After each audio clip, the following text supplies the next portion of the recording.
Az-Zukhruf Surah 43 ayat 16. Surah Az-Zukhruf Surah 43 ayat 16.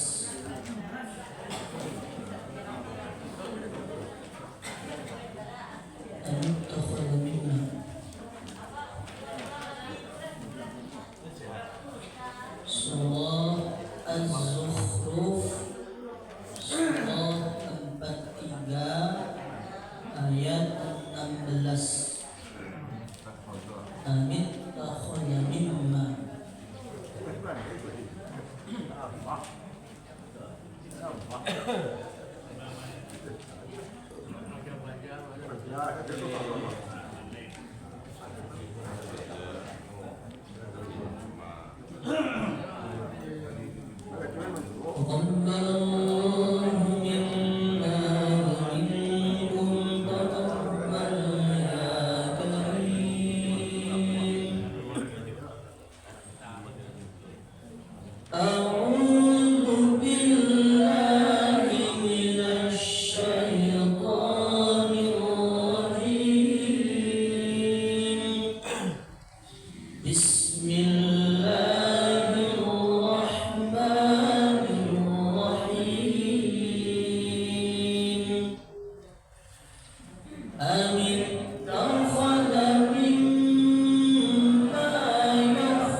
ما لهم إذا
وإنا على آثارهم مقتدون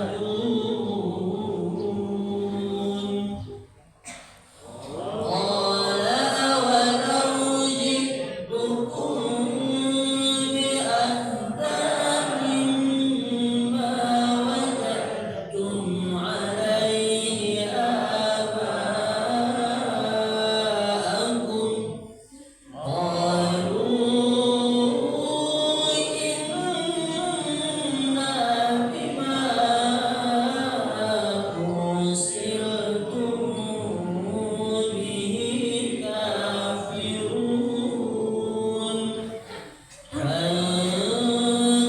فانتقمنا منهم فانظر كيف كان عاقبة المكذبين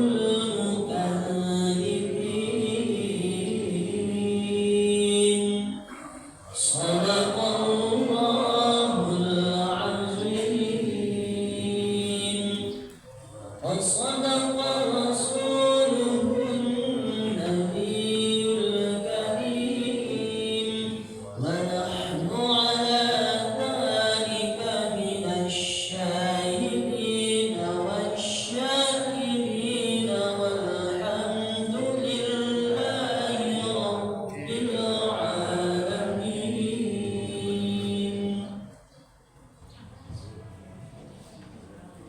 Terjemahan surat Az-Zukhruf ayat 16 sampai dengan ayat 25. Aku berlindung kepada Allah dari godaan setan yang terkutuk dengan menyebut nama Allah yang Maha Pengasih lagi Maha Penyayang. Ayat 16. Pantaskah dia mengambil anak perempuan dari yang diciptakannya dan memberikan anak laki-laki kepadamu? Dan apabila salah seorang di antara mereka diberi kabar gembira dengan apa kelahiran anak perempuan yang dijadikan sebagai perumpamaan bagi Allah yang Maha Pengasih, jadilah wajahnya hitam pekat karena menahan sedih dan marah. Dan apakah patut menjadi anak Allah orang yang dibesarkan sebagai perhiasan, sedang dia tidak mampu memberi alasan yang tegas dan jelas dalam pertengkaran? Dan mereka menjadikan malaikat-malaikat hamba-hamba Allah yang Maha Pengasih itu sebagai jenis perempuan. Apakah mereka menyaksikan penciptaan malaikat-malaikat itu? Kelak akan dituliskan kesaksian mereka dan akan dimintakan pertanggungjawaban. Dan mereka berkata, sekiranya Allah yang Maha Pengasih menghendaki, tentulah kami tidak menyembah mereka atau malaikat. Mereka tidak mempunyai ilmu sedikit pun tentang itu. Tidak lain mereka hanyalah menduga-duga belaka. Atau apakah pernah kami berikan sebuah kitab kepada mereka sebelumnya, lalu mereka berpegang pada kitab itu? Bahkan mereka berkata, sesungguhnya kami mendapati nenek moyang kami menganut suatu agama, dan kami mendapat petunjuk untuk mengikuti jejak mereka. Ayat 23. Dan demikian juga ketika kami mengutus seorang pemberi peringatan sebelum engkau Muhammad dalam suatu negeri, orang-orang hidup mewah negeri itu selalu berkata, sesungguhnya kami mendapati nenek moyang kami menganut suatu agama, dan sesungguhnya kami sekedar pengikut jejak-jejak mereka. Rasul itu berkata, apakah kamu akan mengikutinya juga? Sekalipun aku membawa untukmu agama yang lebih baik daripada apa yang kamu peroleh dari agama yang dianut oleh nenek moyangmu. Mereka menjawab, sesungguhnya kami mengingkari agama yang kamu diperintahkan untuk menyampaikannya. Lalu kami binasakan mereka. Maka perhatikanlah bagaimana kesudahan orang-orang yang mendustakan kebenaran. Maha benar Allah dengan segala firman-Nya. Alhamdulillah. Amin.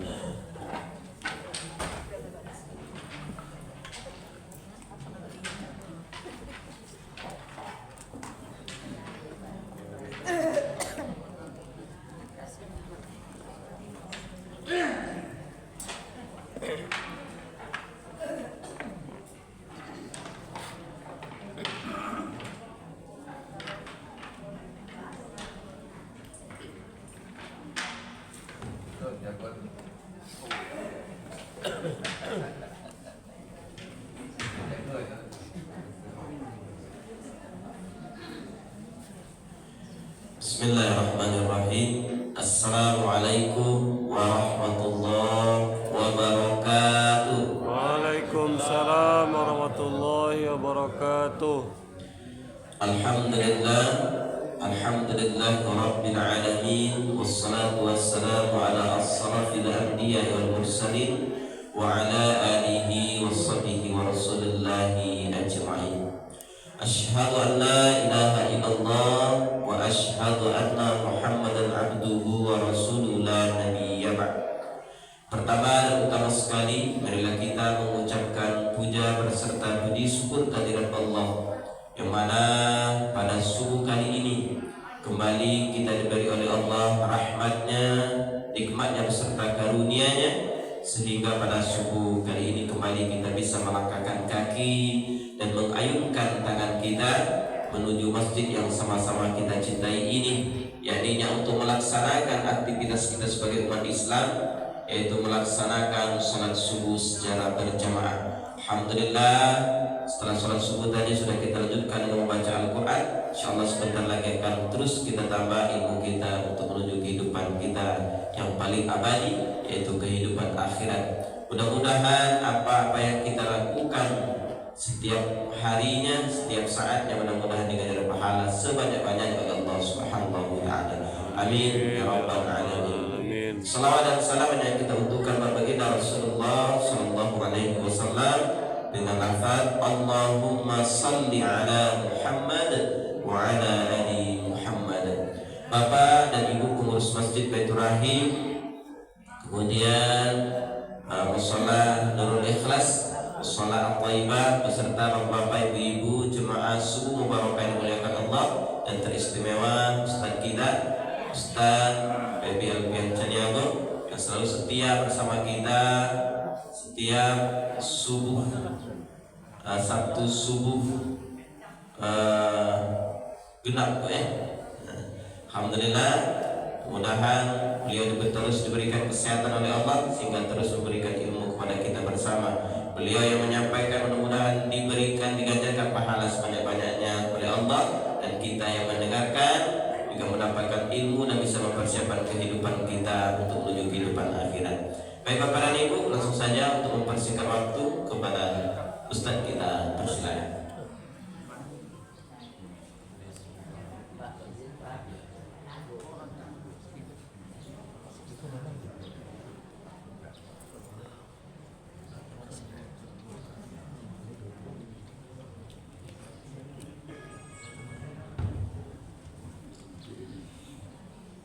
Bismillahirrahmanirrahim. Assalamualaikum warahmatullahi wabarakatuh. Waalaikumsalam warahmatullahi wabarakatuh. Alhamdulillahilladzi anzalal Qur'an hudan linnasi wa bayyinatin minal huda wal furqan. Asyhadu an la ilaha illallah wahdahu la syarika lah, wa asyhadu anna sayyidana Muhammadan rahmatan lil alamin. Allahumma salli wa sallim wa barik wa karim wa hadzal nabiyil karim sayyidina wa habibina wa syafi'ina wa qurrati a'yunina wa maulana Muhammad sallallahu alaihi wasallam. Orang-orang tua kita yang kita hormati dan muliakan, tokoh-tokoh masyarakat, alim ulama, nenek mama, capri pandai, suluk bedang dalam nagari, kapai tampe batanyo, kapulang tampe babalito. Kemudian ustaz-ustaz kita, guru-guru kita, buya-buya kita yang hadir juga di majelis yang mulia ini.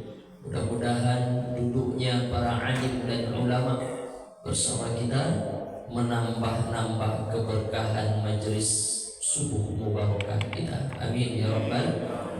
Kemudian Bapak Ibu pengurus masjid, pengurus musala yang hadir juga pada subuh ini.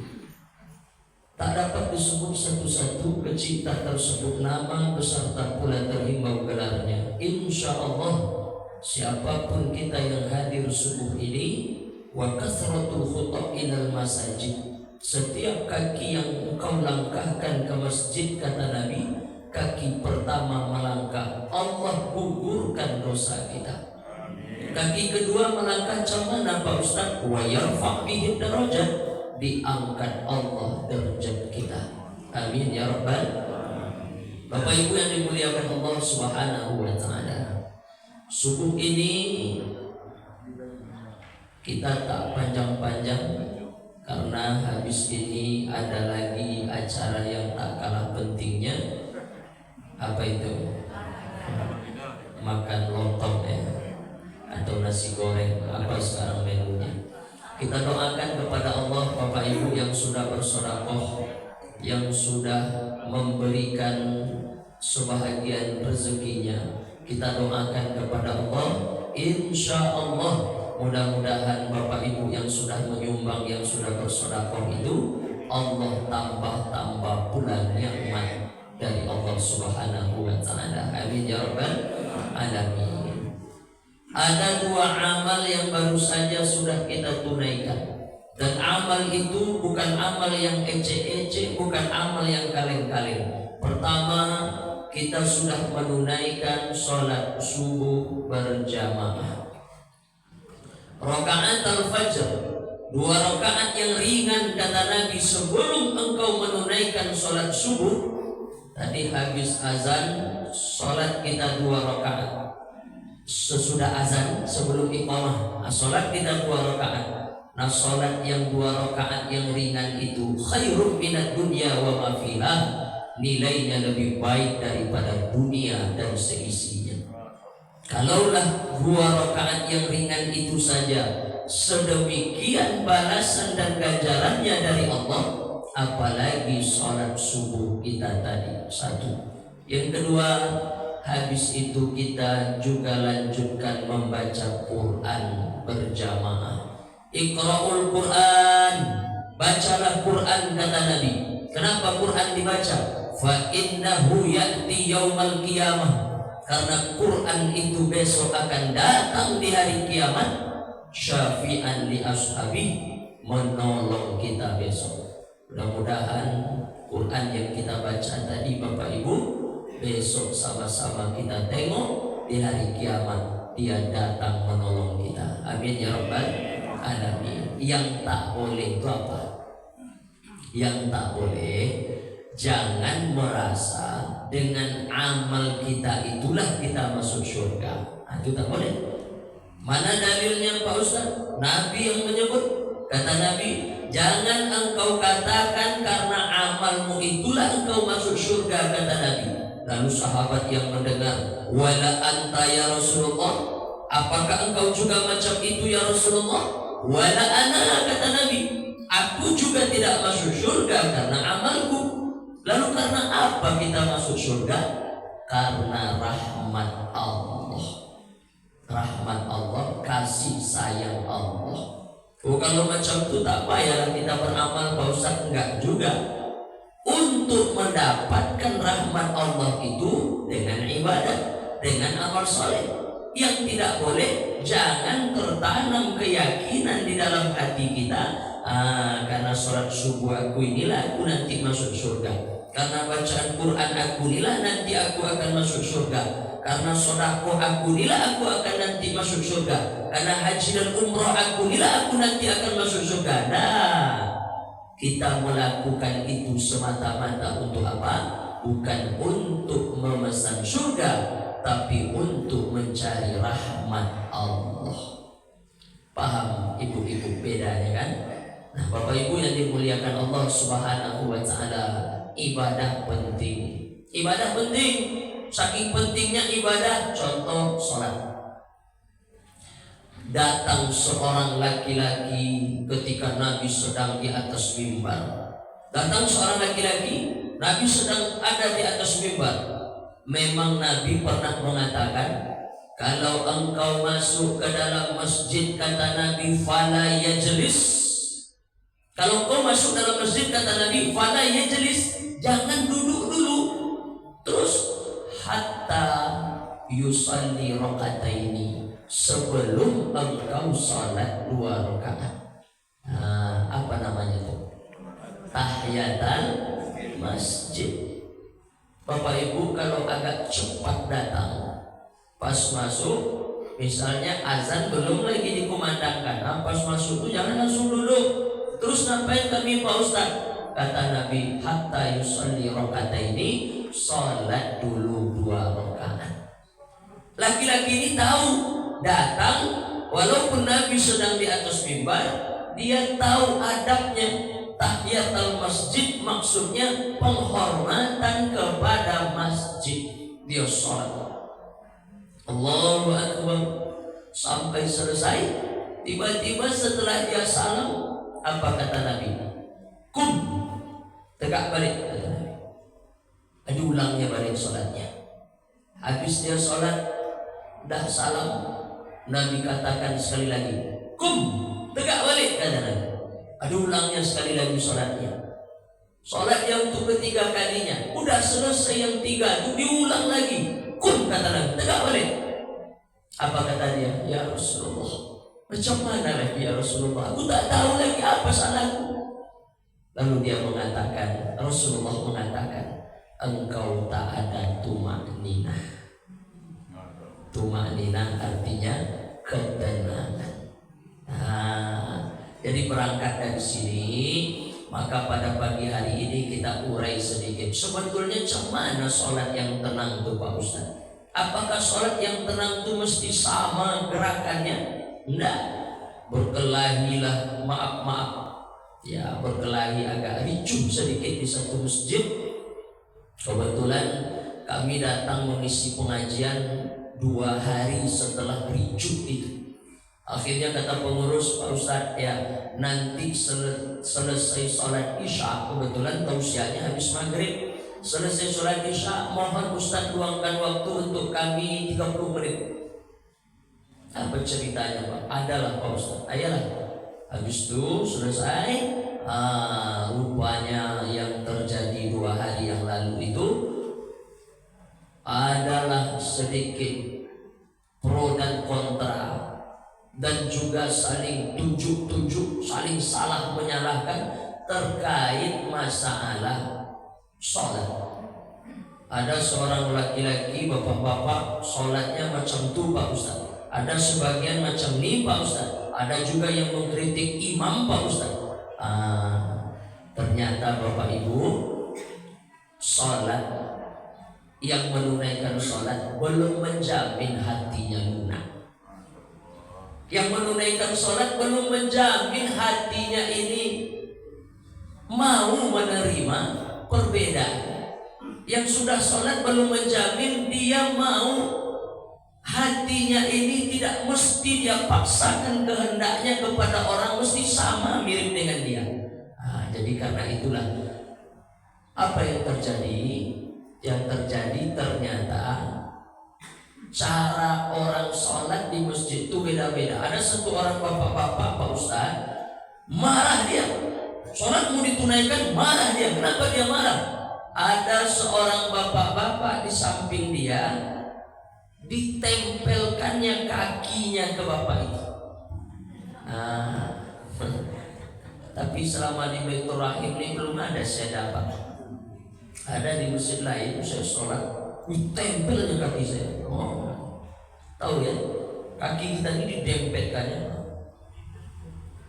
Kebetulan saya orangnya tak geli, saya tak penggeli. Begitu ditempelkannya kakinya kepada saya tempel balik. Boleh. Tapi kalau ada seorang bapak-bapak, begitu kita tempel kakinya, dilarikannya, digesernya, jangan dikejar. Ya, ada bapak-bapak udah digeser kawan, dikejarnya balik. Imam sudah baca Al-Fatihah, bapak berdua masih masalah kaki dulu. Nah, jadi ini sebetulnya hal yang perlu juga nampaknya untuk kita selesaikan. Karena kalau tidak dicarikan jalan keluarnya, orang sibuk masalah kaki aja. Masalah jadi telunjuk, oh tak 1, 2, 3, 4 masjid yang ricuh gara-gara itu. Menengok seorang bapak-bapak telunjuknya bergoyang-goyang. Ada kan? Ada. Goyang-goyang nih. Ustaz saya kalau bapak tuh datang ke masjid tak khusyuk saya sholat Ustaz. Apa bapak tak khusyuk? Telunjuknya goyang-goyang. Pak, kalau kita angkat jari telunjuk, yang ditengok itu telunjuk kita, jangan telunjuk kawan tengok. Kau tuh salah. Nah, Bapak Ibu yang dimuliakan Allah, asbab itu subuh ini mari kita bahas sedikit terkait masalah fikih salat ini. Setuju Bapak Ibu? Nah, yang pertama, orang masih memperdebatkan sampai hari ini masalah niat. Ada setengah orang diam saja. Tiba-tiba Allahu Akbar, satu. Yang kedua, usalli fardhu subhi rakataini. Dibacanya usalli. Habis itu baru Allahu Akbar. Mana yang betul? Dua-duanya betul. Yang tidak membaca usalli betul. Yang melafazkan usalli tak salah juga. Ada pendapat kita Ahlus Sunnah wal Jamaah 4 imam dalam masalah fikih setidaknya. Yang pertama Imam Abu Hanifah, Imam Hanafi. Yang kedua Imam Maliki. Yang ketiga Imam Muhammad Idris Asy-Syafi'i, Imam Syafi'i. Yang keempat Ahmad bin Hanbal, Imam Hambali. Hanafi, Maliki, Syafi'i, Hambali. Ada setengah masjid kita di sini tak pakai kunut, betul? Setengah masjid pakai kunut. Mana yang betul? Dua-duanya betul. Yang pakai kunut bagus, yang tidak pakai kunut tak ada masalah. Yang pakai kunut tuh imamnya siapa tuh Pak Ustaz? Imam Syafi'i dengan Imam Maliki berkunut. Imam Hanafi dengan Imam Hambali tidak kunut. Yang membedakan Imam Maliki dengan Imam Syafi'i kunutnya gimana? Kalau Imam Syafi'i kunut habis dari ruku, habis ayat ruku, rakaat kedua ayat ruku, sami Allahu liman hamidah. Hamidah itu pendek ya. Ada setengah imam kita dengar, alhamdulillah imam kita bagus baca. Setengah imam sami Allahu liman hamidah. Kok panjang hamidah? Rupanya nama bini Pak Imam tubuh hamidah. Aduh di belakang. Pastilah sambil main bau bininya hamidah. Yang sebetulnya pendek hamidah. Nah, Imam Syafi'i hamidah. Habis itu baru kunut, sebelum sujud kunut. Nah, kalau Imam Maliki rakaat kedua habis ayat langsung kunut. Nah, itu bedanya ya. Cuma kita kalau ada yang berkunut di Sumatera Barat ini rata-rata kita pakai caranya mazhab Imam Syafi'i. Nah, Bapak Ibu yang dimuliakan Allah Subhanahu wa taala, waktu kita sangat pendek, kita lanjut yang tadi masalah melafazkan usolli. Ingat, usolli itu bukanlah niat. Usolli itu enggak niat. Kenapa? Niat itu letaknya di dalam hati. Lalu usolli itu apa tujuannya Pak Ustaz? Untuk menolak waswasah. Kata Imam Syafi'i. Kata Imam Syafi'i mustahab, sangat dianjurkan engkau membaca usolli. Kenapa? Untuk menolak waswasah. Karena ada sebagian orang habis takbir baru dia bertanya-tanya dalam hati, Allahu Akbar. Zuhur atau asar ya? Itu was-wasan. Allah kan kadang zuhur asar itu karena waktunya agak ada sore-sore itu kan masih terang matahari, ragu dia. Nah kemudian antara maghrib dengan isya mungkin Allahu Akbar. Ini maghrib atau isya? Yang tidak sholat berjamaah maksudnya ya. Kalau udah berjamaah tentu udah paham. Nah jadi untuk menolak itu maka dianjurkan usalli fardhu subhi rakaataini kiblat mustaqbilal kiblati, apalagi bacaannya rakaataini adaan lillahi ta'ala. Nah bahkan dulu di kampung-kampung nenek aku dulu tak mengajarkan usolli. Lalu diajarkannya apa? Sengaja aku sembahyang subuh 2 rakaat. Boleh tak pakai itu? Boleh. Orang Jawa dipakainya bahasa Jawa. Boleh. Itu bukan niat, tapi untuk memantapkan niat yang sudah ada di dalam hati kita. Ada sebagian orang tidak membaca usolli karena dia memang sudah yakin niatnya dah mantap. Sah. Langsung saja dia Allahu Akbar. Apa kata ibu-ibu yang belum ngaji? Ustaz, orang itu sholat tak ada niatnya karena dia menduga usolli itu niat, padahal bukan. Ini yang pertama. Kemudian yang kedua, masalah lagi yang timbul, masalah apa? Pak Ustaz, anaknya sholat di masjid itu lain Pak Ustaz. Pak atau Bu, imamnya takbiratul ihramnya pendek aja Pak Ustaz. Sama aja takbir untuk pergeseran rukun dengan takbir pertama. Terus yang ibu mau apa? Yang ibu mau Pak Ustaz takbir pertama itu yang panjang lah. Dua-duanya boleh. Kalau imam kita panjang atau pendek? Agak panjang ya. Nah, Allahu Akbar. Satu. Ada sebagian masjid kita dengar imamnya macam mana? Allahu Akbar. Betul? Mana yang betul? Dua-duanya betul. Kenapa imam yang pertama takbiratul ihramnya panjang? Allahu Akbar. Dia menjalankan niat dalam takbir. Muqarranah, sejalan. Mazhab Imam Syafi'i, kapan niat itu dipasang? Sejalan dengan takbir. Dari A sampai B, disitulah niat berjalan. Allah, niat sedang jalan dalam hati. Allah, subuh-subuh asar isya maghrib apa sholatnya? Allahu Akbar. Niat jalan. Mazhab Imam Syafi'i. Menurut 3 imam yang lain, Imam Hanafi, Imam Hambali, Imam Maliki, niat sudah dipasang dulu sebelum takbir. Niat sudah ada. Ketika niat sudah ada, takbirnya pendek.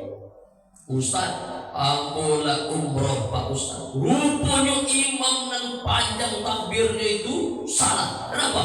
Di Makkah, di Madinah saja Pak Ustaz takbirnya pendek. Makkah, Madinah itu mazhabnya Hambali. Mazhabnya Hambali. Kata Imam Hambali niat sudah ada dulu sebelum takbir, makanya pendek. Allahu Akbar. Niat sudah dipasang sebelumnya. Nah, begitu ya. Jadi nggak ada lagi salah menyalahkan. Yang panjang takbir pertama imamnya betul, ataupun kita melakukan seperti itu benar, atau yang pendek betul juga, tapi dengan syarat pahami kaedahnya. Apa kaedahnya? Kalau niat sudah dipasang dulu, maka takbirnya pendek. Kalau niat ingin dijalankan dalam takbir, menurut pendapat Imam Syafi'i, takbiratul ihramnya panjang. Nah, kemudian apa lagi? Cara mengangkat tangan lagi. Cara mengangkat tangan ini beda-beda ya. Coba nanti ibu-ibu agak sekali agak terlambat sedikit contoh. Nanti ibu intip lah itu di suali kaca. Mana bapak-bapak itu mengangkat tangan? Banyak versinya. Banyak versinya.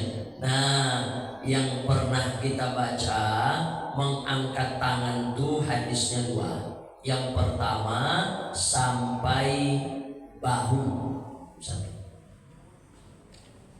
Mangkibaihi sampai bahu. Yang kedua sampai telinga. Kata ulama boleh begini, boleh begini. Ada sini ya. Boleh begini. Yang sampai bahu nih. Sampai daun telinga nih. 2. Allahu Akbar. Sampai bahu. Allah sampai daun telinga. Dan belum kita temukan hadis yang lain. Allah. Belum ya. Nah, atau ada yang startnya itu berat kali nampak. Allah. Itu belum kita temukan ya. Nah, jadi silakan pilih mau yang mana. Allahu Akbar. Allahu Akbar. Kalau sampai bahu, ketiak boleh tertutup. Kalau sampai daun telinga, ketiak boleh terbuka. Ibu-ibu yang mana bagusnya Pak Ustaz? Terserah. Ada tak beda sholat laki-laki dan perempuan? Sebagian kecil ulama mengatakan ada bedanya sedikit, tapi sebagian besar tak ada bedanya. Sama, angkat tangan perempuan sama, 1, 2. Cuma ada untuk perempuan semakin tertutup semakin baik. Jadi kalau tertutup ketiak semakin baik. Pakai yang sampai bahu. Begitu. Oke. Adapun mungkin kalau ada yang berbeda dengan penyampaian saya ini, mungkin ada kitab lain, pendapat lain yang sudah dibaca atau didengar. Wallahu a'lam bishawab. Kita tidak boleh langsung menyalahkan ya. Nah, kemudian apa lagi? Habis takbir, kemudian kita membaca doa iftitah. Betul? Nabi dalam hadis membaca Allahu Akbar. Allahumma ba'id baini wa baina khotoyaya kama yunaqqas thawbul abyadu minad danas, dan seterusnya. Tapi satu kali Nabi mendengar ada seorang sahabat membaca di belakang Allahu Akbar. Nabi imam, dia membaca Allahu Akbar kabira walhamdulillahi katsira wa subhanallahi bukratan wa asila. Habis sholat ditanya oleh Nabi, siapa tadi yang membaca Allahumma kabira? Kata Nabi, siapa? Gentleman dia. Ana ya Rasulullah. Awak ya Rasulullah, kata dia. Apa kata Nabi? Futihat abwaabus sama. Terbuka pintu-pintu langit karena doa yang engkau baca. Apa kata anak kandung Umar bin Khattab? Namanya Abdullah ibnu Umar ibnu Khattab. Sejak saat itu, kata Abdullah ibnu Umar ibnu Khattab, aku tidak pernah meninggalkan Allahumma kabira. Ya, walaupun kabiro yang kita baca itu sebetulnya hadisnya terpisah, cuma digabungkan orang, boleh aja, tak apa-apa. Apa hukumnya membaca doa iftitah dalam sholat? Sunnah. Tidak membaca pun sah sholatnya. Cuma kalau makan pakai garam aja berarti tak ada sambalnya. Jadi sempurnakan. Jadi doa iftitah itu setidaknya ada 3 atau 4 yang ditulis oleh ulama. Maka yang mau yang kita pakai silakan, tak ada masalah. Ada yang pakai kabiro silakan. Ada yang pakai Allahumma ba'id, tak ada masalah. Ya. Nah, jadi jangan kita salah menyalahkan. Habis itu kita membaca Al-Fatihah. Al-Fatihah ini yang sampai hari ini tak berhenti juga orang memperdebatkannya. Satu masjid terdengar bacaan Al-Fatihah, imam keras basmalahnya. Macam imam kita, alhamdulillah, dibaca keras. Bismillahirrahmanirrahim. Tapi ada sebagian imam Bismillahirrahmanirrahim. Alhamdulillahirabbil alamin. Bismillahnya sir kecil. Bahkan ada sebagian imam tidak membaca basmalah sama sekali. Mazhab Imam Maliki, 3 versi Al-Fatihah dalam urusan Bismillah. Yang pertama membaca dengan keras, Imam Syafi'i. Yang kedua membaca dengan sir, Imam Hambali kecil. Yang ketiga tidak memakai bismillah sama sekali. Dalam mazhab Imam Maliki tidak mengakui bismillah itu sebagai ayat 1. Makanya tak dibaca bismillah. Jadi kalau ada nanti kita mendengar satu masjid imam mengeraskan bismillahnya, betul? Satu masjid imam mengecilkan bacaan bismillahnya, betul? Satu masjid tak membaca bismillah sama sekali, tak ada masalah. Gitu ya. Ini sebetulnya Semakin mengaji, semakin legowo kata orang Jawa, kita menerima perbedaan pada hal yang bersifat furu', cabang, bukan usul, bukan batang kita sama. Apa batang kita? Asyhadu an la ilaha illallah wa asyhadu anna Muhammadan Rasulullah. Tapi kapan kita bisa tahu bahwa yang perkara ini furu', yang perkara ini usul? Tentu setelah kita mengaji. Kalau tidak mengaji, tidak tahu kita bedanya. Ini masuk masalah batang dalam agamanya atau masalah cabang saja. Setelah ngaji kita tahu. Nah, Bapak Ibu yang dimuliakan Allah Subhanahu wa taala, itu masalah Al-Fatihah. Tapi Al-Fatihah tak sama dengan iftitah. Al-Fatihah wajib untuk dibaca. Tidak ada sholat bagi seseorang kalau dia tidak membaca Al-Fatihah. Dan wajib bagi kita membetulkan bacaan Al-Fatihah kita. Beruntung Bapak Ibu punya imam yang alim ya, yang bagus bacaan Al-Fatihahnya. Nah, sehingga kita tak menemukan ada kecacatan di dalamnya. Tapi sebagian masjid kita lihat masih ada lagi yang agak-agaknya mungkin butuh diperbaiki. Dalam bismillah saja dia jaharkan Bismillahirrahmanirrahim. Kok keras padahal hanya lembut ya. Nah, itu contoh. Baik, waktu kita tinggal 5 menit lagi. Habis ini mungkin tak sampai ke ujung. Ini memang disampaikan yang poin-poin saja. Habis itu apa lagi yang jadi masalah? Setelah membaca Al-Fatihah, apa lagi? Nah, kemudian ruku. Betul? Ruku itu macam mana? Jangan engkau terlalu menunduk, kata Nabi, seperti kuda ketemu rumput. Jangan pula engkau terlalu mendongak seperti kuda jantan menengok kuda betina. Nah, kata Nabi begitu. Jangan engkau terlalu menunduk seperti kuda ketemu rumput. Jangan engkau terlalu mendongak seperti kuda jantan menengok kuda betina. Lalu gimana? Nah, dulu waktu SD kita dikatakan rata-rata air, gitu ya. Nah, jadi kecuali ada hal-hal yang di luar sakit, contohnya ya, itu kan di luar yang ideal ya, sakit dan lain sebagainya, sedikit aja. Sedang ayahanda kita saja dalam keadaan dulu sah sholat balik. Ini kondisi-kondisi yang spesial darurat. Nah, ini kita bicara dalam kondisi yang ideal. Nah, habis itu bangkit dari ruku. Ini yang tadi saya sampaikan di awal. Yang banyak masalah itu adalah ketika membaca Sami Allahu liman hamidah. Pendek, tidak panjang.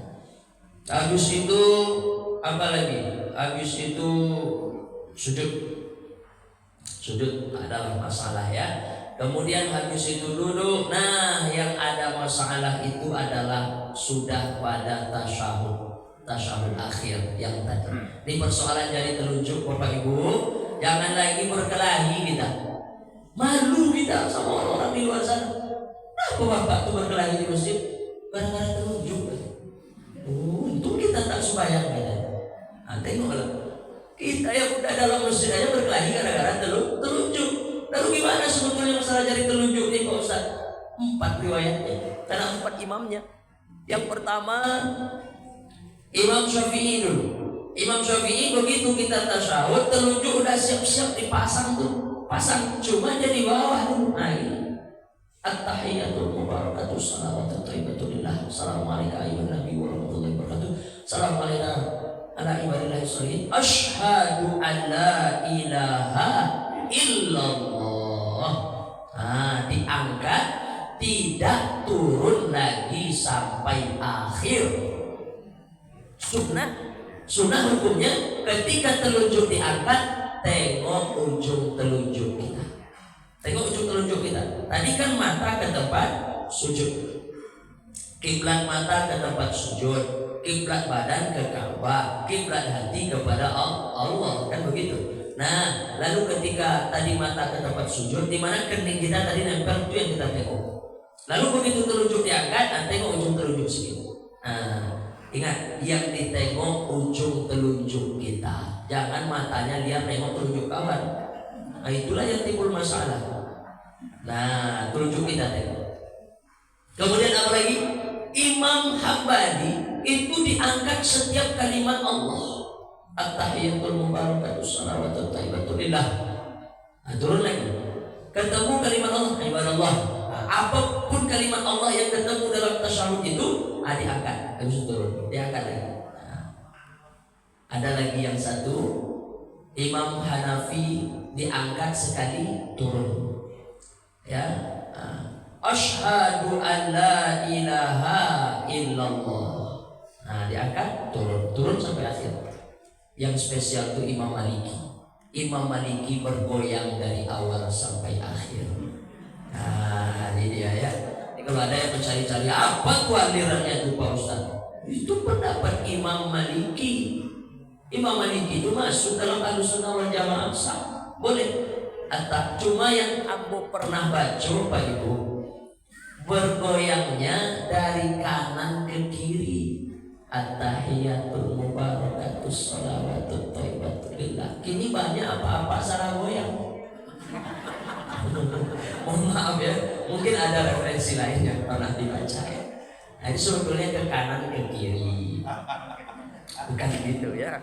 Baik. Nah, habis kemudian terakhir salam. Kata sahabat, begitu Nabi salam, Nabi itu kan selalu jadi imam. Pas habis waktu kita ya, Nabi itu selalu jadi imam. Dan sahabat naik. Nah, ini Bapak Ibu, kenapa sahabat bisa tahu Pak Ustaz? Sholat buka mata. Ini kalau masih ada Bapak Ibu sholat, Allah. Kalau tidak pejam matamu, tidak khusyuk kamu Pak Ustaz. Tidak ada urusan pejam mata dengan khusyuk sholat. Kalau fikihnya sholat buka mata. Mana dalilnya? Bunuhlah dua yang hitam sekalipun engkau sedang sholat, kata Nabi. Bunuhlah dua yang hitam sekalipun engkau sedang sholat. Maksud dua yang hitam itu apa? Dulu masjid Nabi belum ada keramik, belum ada semen, masih lantainya itu pasir, tanah. Kalau agak hujan, kemudian agak lembab itu tanah, maka binatang-binatang berbisa sering masuk. Kata Nabi, bunuhlah dua yang hitam sekalipun kau sedang sholat. Mana dua yang hitam itu? Ular dan kalajengking. Itu menunjukkan kita sedang buka mata. Nah, nampak sama kita, bunuhlah walaupun kau sedang sholat. Lewat dia nampak sama kita. Itu menunjukkan sholat buka mata. Coba kalau Bapak Ibu sholat tutup mata, begitu Ibu sujud, tadi cium sama anaconda. Dua, Nabi sedang sholat, tiba-tiba dicopot sendalnya oleh Nabi. Nah, ini dulu orang sholat pakai sendal. Kenapa? Ya, tanah, pasir. Sekarang ya udah bagus macam ini, apalagi pakai sendal. Dulu Nabi pakai sendal. Tiba-tiba dicopot oleh Nabi sendalnya dalam sholat itu. Sahabat semua mencopot semua sendalnya. Itu menunjukkan sahabat nengok, buka mata. Lepas sholat, Assalamualaikum warahmatullahi, Assalamualaikum warahmatullahi. Nampak sama Nabi sahabat serak-serak sendalnya. Kata Nabi, kenapa kalian buka sendal kalian? Kami lihat kau buka sendal ya Rasulullah, maka kami buka juga. Aku tadi waktu sholat, kata Nabi, malaikat Jibril turun. Muhammad, ya itu sendalmu di bawahnya ada najis. Kau terinjak najis, sholat bawa najis, batal sholatnya. Maka ku copotlah sendalku, kata Nabi. Sendal kalian tak ada najis, kenapa kalian buka? Itu menunjukkan mata dibuka. Nah, ketika Nabi salam, kata sahabat, nampak oleh kami pipi Nabi yang putih. Bapak Ibu yang ingin tahu fisik Rasulullah, tapi jangan dilukis ya. Nama kitabnya Asy-Syama'il Muhammadiyah. Itu Masya Allah, terbayang oleh kita Nabi itu fisiknya macam mana. Kan patutlah Khadijah begitu pertama kali nengok Nabi. Nafisah, ya siapa yang membawa barang dagangan kita ini? Setiap dibawanya habis laku keras. Yang lain bawa barang dagangan Khadijah kan perempuan kaya waktu itu. Maka dibawa orang, bawanya 50, balik masih ada tinggal 15. Ini Rasulullah setiap kali membawa barang dagangan habis laku keras, pulang tangan kosong. Khadijah penasaran siapa dia. Kata Nafisah. Nafisah itu pembantu pribadi Khadijah. Namanya Muhammad. Usianya 25 tahun. Boleh aku jumpa dengan dia, kata Khadijah? Boleh. Akhirnya dipertemukanlah oleh Nafisah Rasulullah dengan Khadijah. Begitu menengok pertama kali Rasulullah, langsunglah macam film India.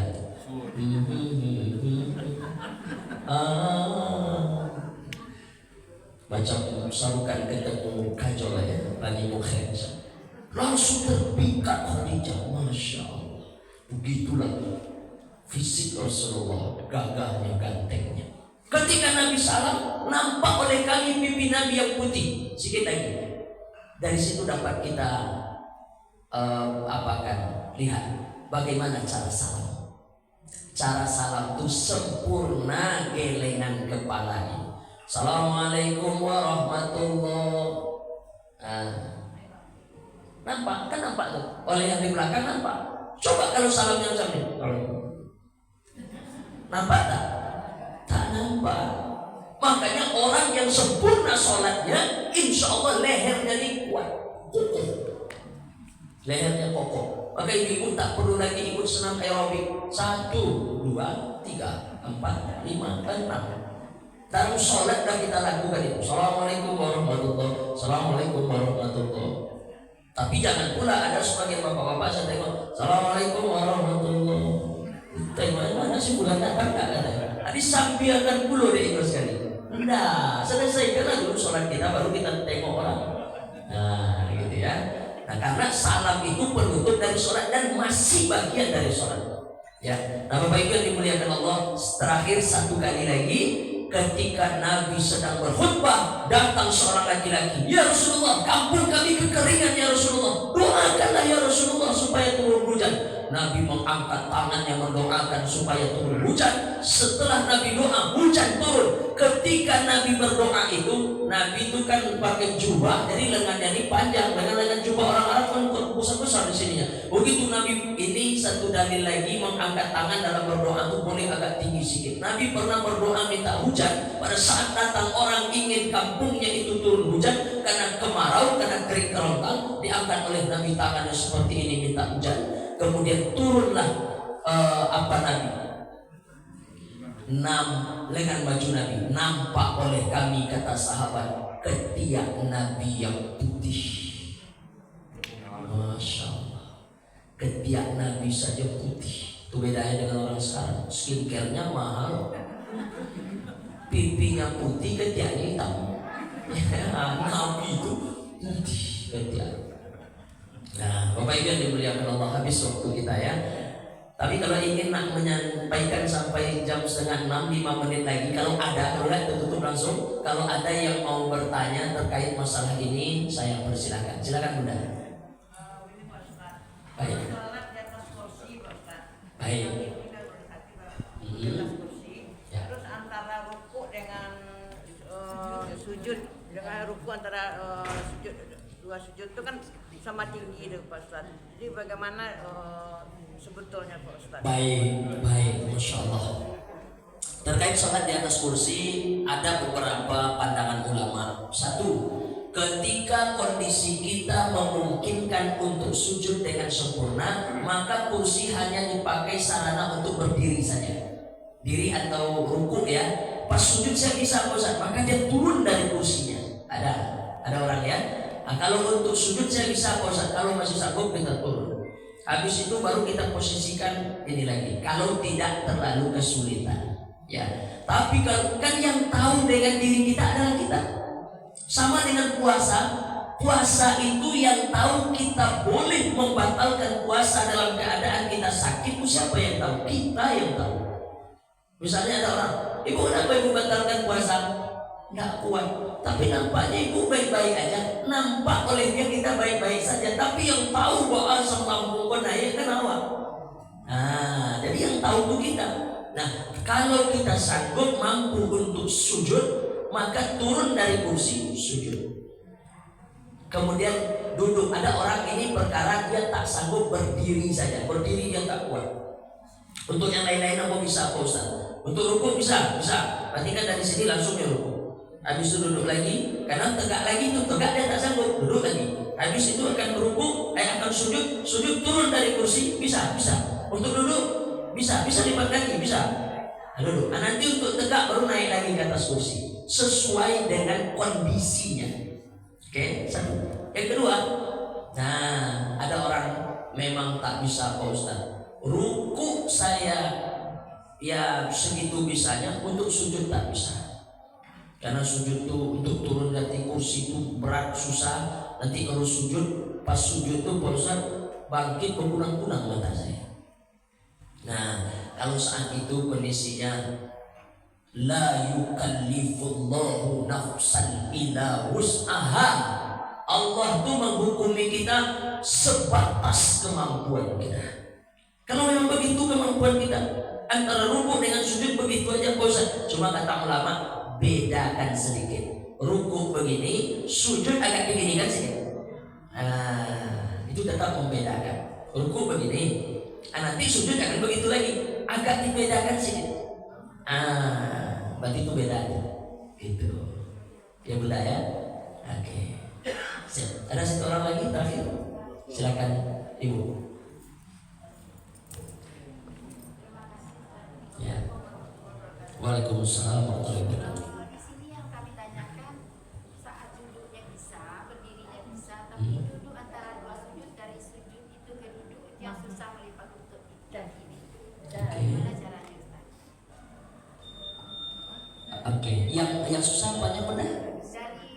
Dari sujud ke duduk antara dua sujud melipat kaki.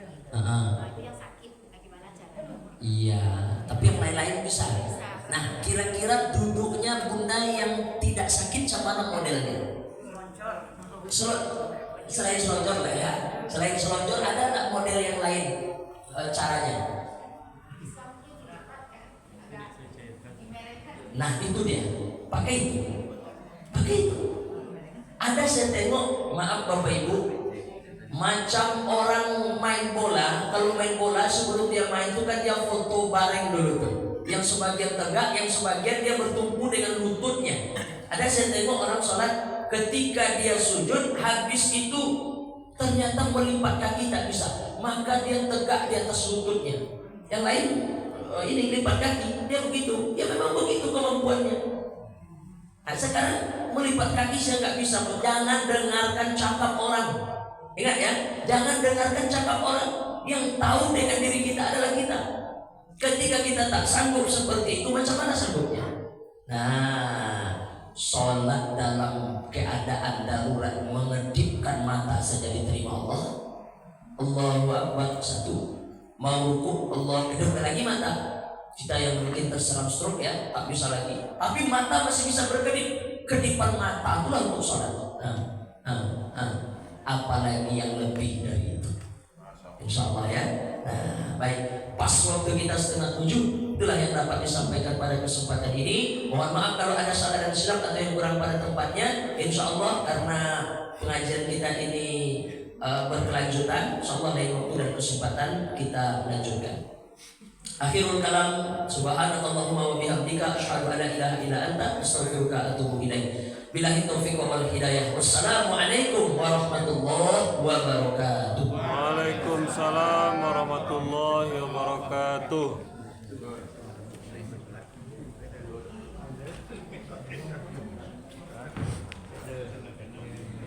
Terima kasih kita ucapkan kepada Ustaz kita yang sudah menyampaikan kemudian kita bersama.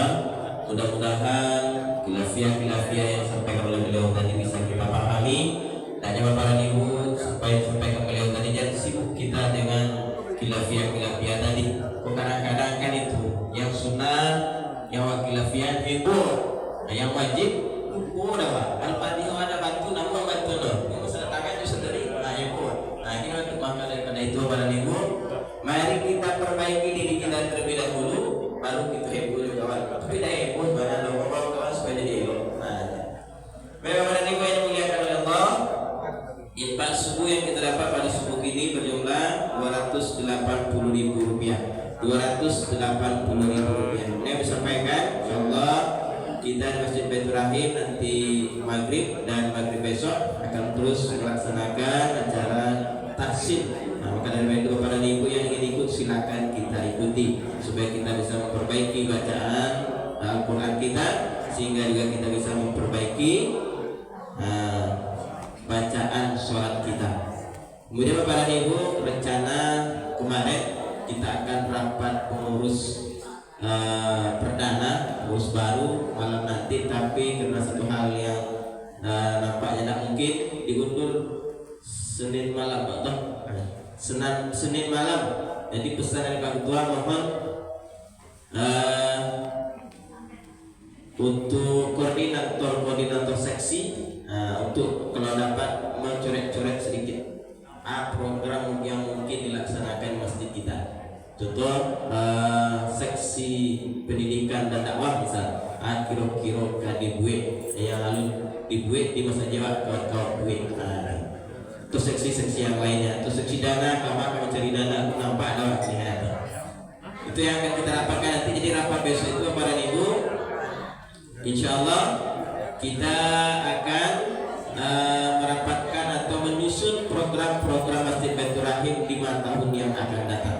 Karena daripada itu mohon kepada seluruh seksi untuk membuat program-programnya dan dirapatkan pas rapat nanti. Kemudian Bapak dan Ibu, alhamdulillah kita kemarin sudah Senin malam kemarin sudah melantik pengurusan Masjid Baitur Rahim yang sudah dilantik oleh Pak Camat. Alhamdulillah untuk ibadah kurban tahun 2026 dari Pemkot Padang untuk Kecamatan Anggalo kita dapat 1 ekor sapi. Alhamdulillah. Jadi kalau 9 batang 10 gitu Pak. Amin. Oke, Bapak dan Ibu yang muliakan Allah, yuk kita ingatkan Simak Surau akan mulai hari Senin subuh besok tanggal 6. Jadi yuk kita mari bersama-sama menyampaikan para anak-anak kita, anak-anak namanya Bapak dan Ibu SD dari kelas sampai kelas 6, kemudian SMP. Jadi mohon kita bersama-sama mendidik anak-anak kita, karena pemerintah Kota Padang mewajibkan kepada anak-anak kita untuk sholat subuh berjamaah di masjid terdekat. Jadi mari kita bersamaan. Kalau kok Pak apa nak mungkin kemampuan kita akan mengarahkan. Jadi maka daripada itu mari kita sama-sama didik anak-anak kita, anak cucu kita di masjid, mudah-mudahan bisa menjadi pengganti kita 5 tahun, 10 tahun yang akan datang. Mungkin hanya itu Bapak Ibu yang bisa kita sampaikan. Bila mohon maaf. Wabillahi taufiq wal hidayah. Assalamualaikum warahmatullahi wabarakatuh. Waalaikumsalam warahmatullahi wabarakatuh.